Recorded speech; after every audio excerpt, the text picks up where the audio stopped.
Good evening, teacher. I am a student Gabriela Jacqueline Patilima. In this occasion, I wanna talk about human rights. This is homework 1 from book 31.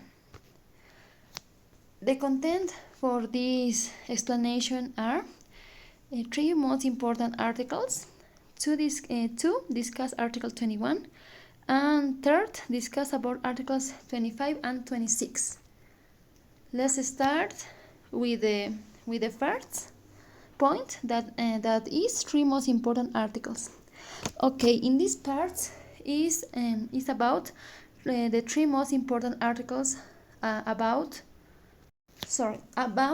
Universal Declaration of the Human Rights. Okay, so I was reading these articles, and I chose the three that I consider more relevant. One of them is Article 2, that talk about freedom from discrimination. Everyone can claim their rights regardless of sex, race, language, religion, social standing in the others. Okay, and I consider that the principles of equality and non-discrimination are the heart of human rights, are the pillar. And this article, or in this case, the freedom from discrimination, helps reduce disadvantage for many reasons and in many areas. Human rights are not restricted to special groups. They are for everyone, for the entire society, and for the entire world. However, discrimination persists against religious, ethnic, and national minorities. For example, people of African descent, indigenous people, people with disabilities, migrants, older people, children, women, and LGBTI people, among others.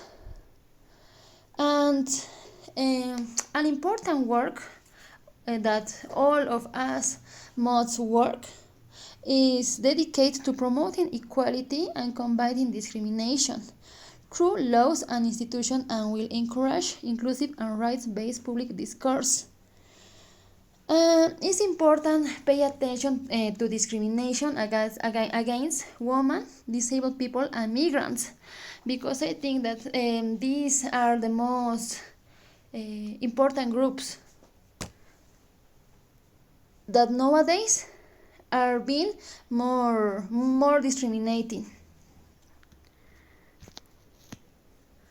Article the second article that is important for me is Article 19, that it talks about freedom of expression. Everyone has the right to think and say what they want, and no one should forbid it. I think that it is important too, because freedom of expression is other of the fundamental pillars that support the democratic process and the human rights. I think that it's essential that maybe we want to live in a just and equal society for all people. I think that every time me or you share news on social media, in Facebook, WhatsApp, Instagram, Telegram, TikTok, and maybe you can protest or write maybe something that you are against or you are in favor, or write for example maybe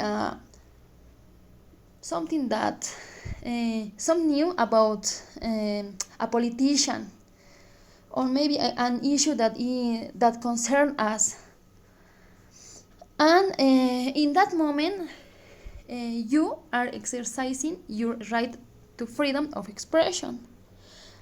However, not every form of expression is considered free.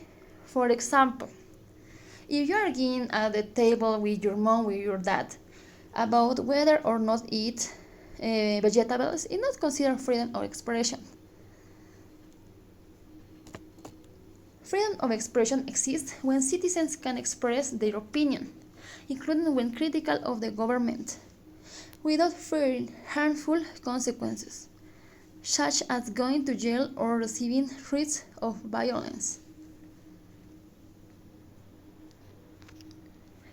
The last article that I considered um, interest, very interesting is Article 25, right to adequate standard of living. People have the right to have what they need for their family, do not go hungry, homeless, or fail ill. This is very interesting, and I think I totally accord with this article because I consider that this article is a resume about what a human needs for have a good living. For example, um,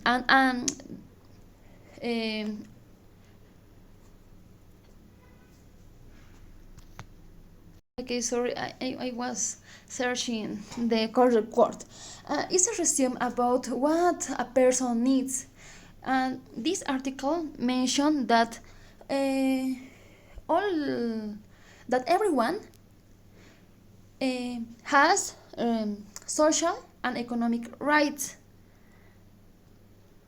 Okay, sorry. Resulting 3 points that are important in this article are that everyone has the right to education. Education shall be free, at least in the elementary and fundamental stages. Elementary education shall be compulsory. So I think that this article defends the education, that all of us shall be has the right to education.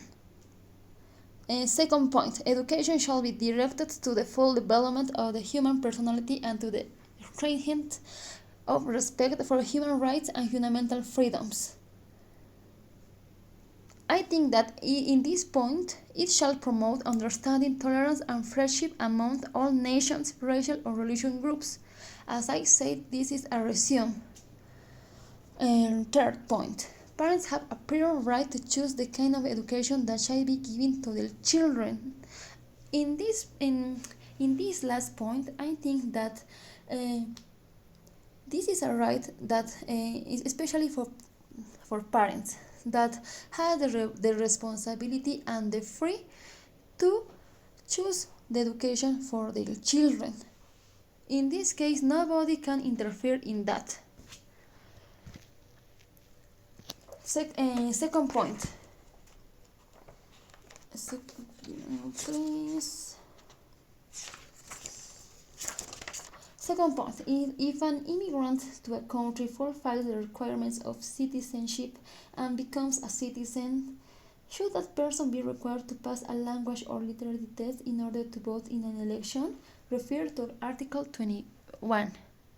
Okay, in this point, this article talks about that everyone has the right to participate in the government of his country, directly or through freely chosen representatives. Okay, and that everyone has the right to equal participation. These questions mentioned about that maybe the requirements of citizenship and becomes a citizen, should that person be required to pass a language or literacy test in order to vote in an election.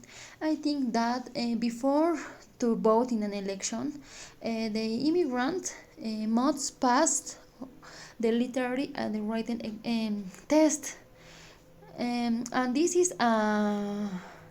is mandatory for obtain the citizenship, and only when a migrant is nationalist can participate in an election of his host country. Okay, for the next discuss. Third, in order for a country to ensure the health, well-being, and education of its citizens, how much of a national budget should be set aside for health and welfare? For education, refer to Articles 25 and 26. Okay, what said Articles 25 and 26? 25, rights to adequate standard of living. 26, right to education. You have the right to go to school, continue your studies as far as you wish, and learn regardless of race, religion, or country of origin. And 25, you have the right to have what you need so that your family don't go hungry, homeless, or fail ill. Okay. In my opinion, I could not give an exact amount uh, about how much money each country invest or maybe use for your national budget. But considering the issue of education and health, this should be high.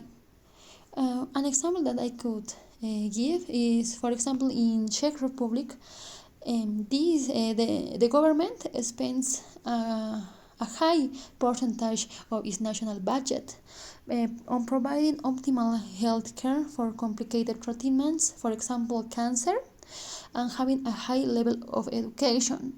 And I think that also France or Spain apply